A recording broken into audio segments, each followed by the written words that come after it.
Hello, let's listen to something. We're going to talk about audio with our animation work. I'm going to share with you a website resource, just one of many. So if I show this and you're like, no, but I like to use, then great, use it. Because there are so many, like I said. I've got mine and I've been with it for a little bit. We're like buddies, so we always hang out during my projects together. I also will give you a little bit of an insight as to how to capture your own audio, which is one of the most amazing things to do for your own work. Gives you a lot of ownership, a lot of originality. You don't have to worry about paying anything for anything or stumbling on the toes of copyright issues, right? So the very first thing I'm going to show you guys is my sound buddy, which is freesound.org. This is a website that I've been using for lots of years. So, I'm stuck in the mud. It's fine. This works for me for the most part. There are other resources out there too. Freesound will let you search all types of sounds, music, sound effects, vocal things. Not really like, you won't get a screenplay read out of it or something like that. But it's a pretty deep pool of audio resources. For example, if I searched for classical guitar, it'll bring up all kinds of wonderful sounds that I can grab for free. That free term, there is a caveat. You have to sign up. And signing up is free. And they are not spammers. You're not gonna get a ton of emails. I don't get any of them. It's great. But in order for you to download and access these audio files, you do have to have an account with them. No big deal. You never even give them your credit card information. All of these audio files are made by people just like you and me who want to share some really great resources for other artistic users out there. So you might check out one sound clip and really be into it. You can take it. It's yours. It's free. There are options to, maybe help someone out with a tip or whatever. But right here, I just searched classical guitar, and here's the first one. I can hit play.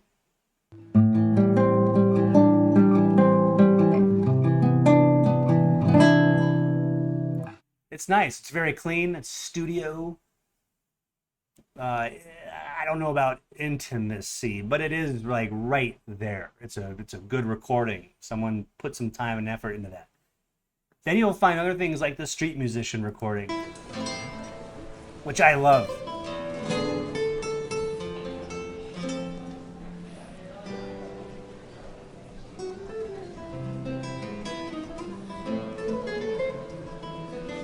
It gets better. But this has a total tonal different quality than the first one we listened to. There's some diegetic sounds out there. I feel like I'm on a street.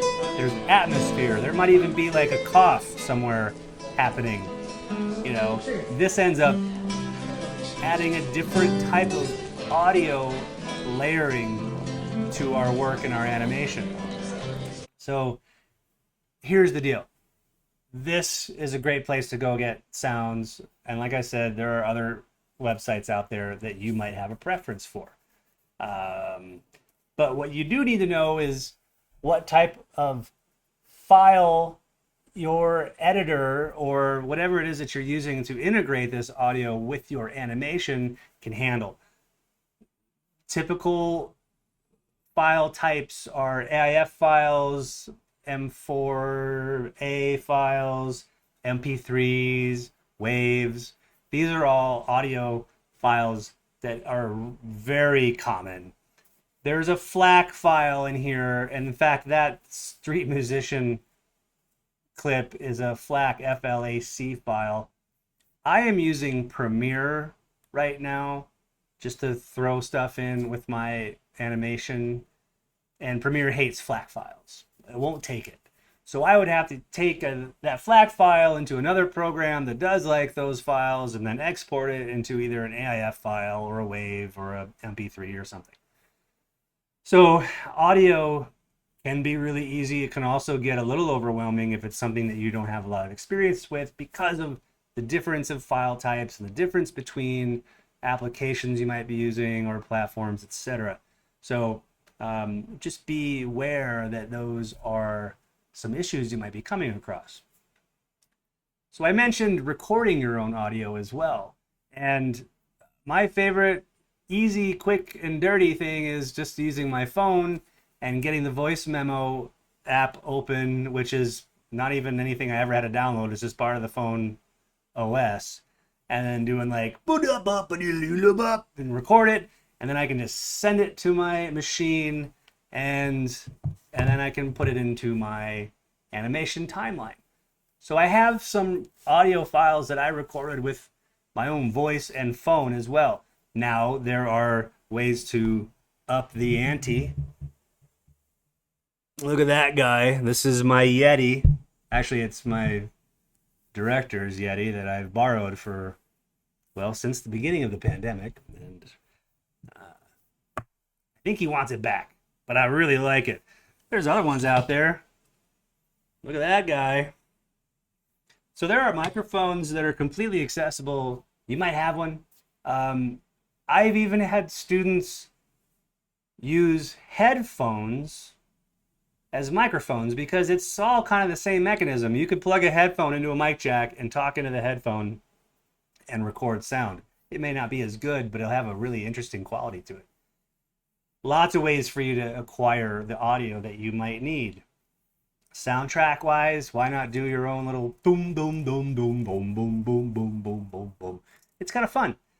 As far as sound effects goes, splats and bloops and crashes and things like that. Animation really is the environment to overemphasize things and for exaggeration, often in movement in the art itself, but also with the audio design that is going to accompany it. So think about mixing different sounds for when someone falls on the sidewalk on their butt, or something that you might not expect. Think like clown noises and whatnot, where people giggle and they kind of laugh. They're like, well, I didn't expect that. That was really a fun way just to elevate a moment just with audio. Okay, now I said I was going to be using Premiere. Here's that little, 4-second. I thought I made that 6, but apparently I did not. There's my text for the title of my animation. I just want to quickly talk about organization. Organization is huge. So if you're using a program and you have a bin area where files are used as your assets, think about a folder that just says audio, and inside that folder you can have music. So there's my mouth bass. I did that on my phone. I have an SFX folder, so we've got some silly sounds I record on my phone and one off of the website, and then a VOX, which is just like vocal stuff. So maybe you have someone doing some of your dialogue or hey things. So I'm not going to get really into editing. I think you can figure it out, but I am going to make sure we think about layering audio levels. So I have this title intro and I've got my mouth bass. If I open that up, we can hear it.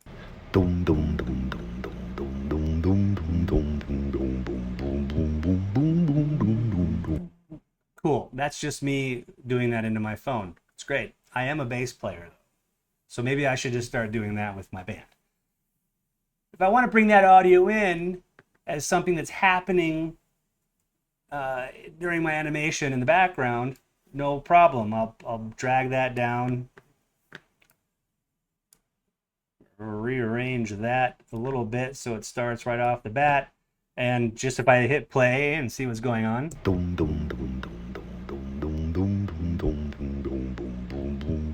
Cool. It doesn't really work with that pause, but that pause was just there to demonstrate how to extend the frame in our previous movie about editing.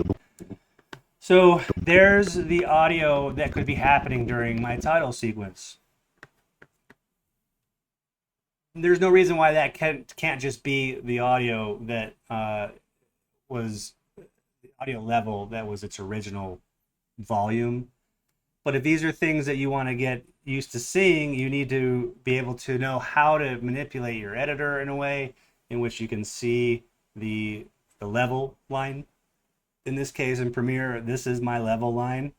And if I want to change it, fade it in, fade it out, lower it at times when I have other audio going on, then you should know how to do that. Often it's just like I just held down Command on my keyboard and clicked along that path.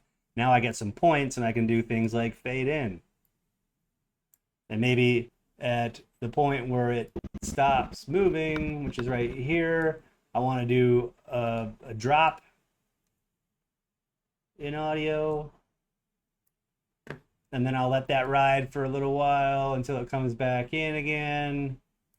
And then I'll add 2 more points, pull that back up. And then by the end, I'll add 2 more points, fade it out, and I'll have the soundtrack for my titles done.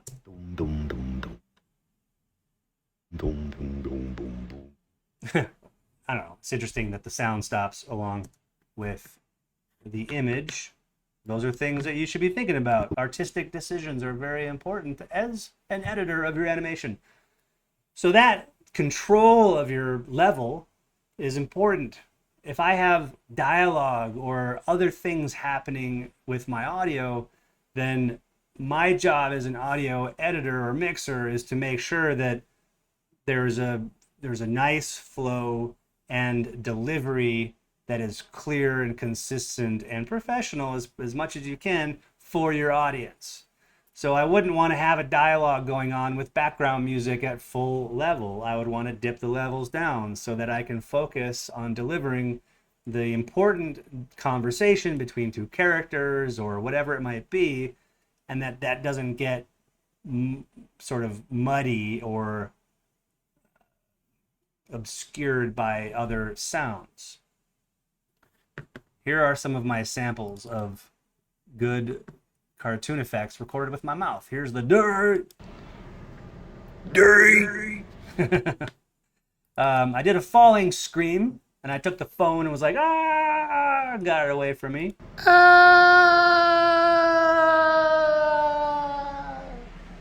And then you need a plop sound for that. Here's the splat.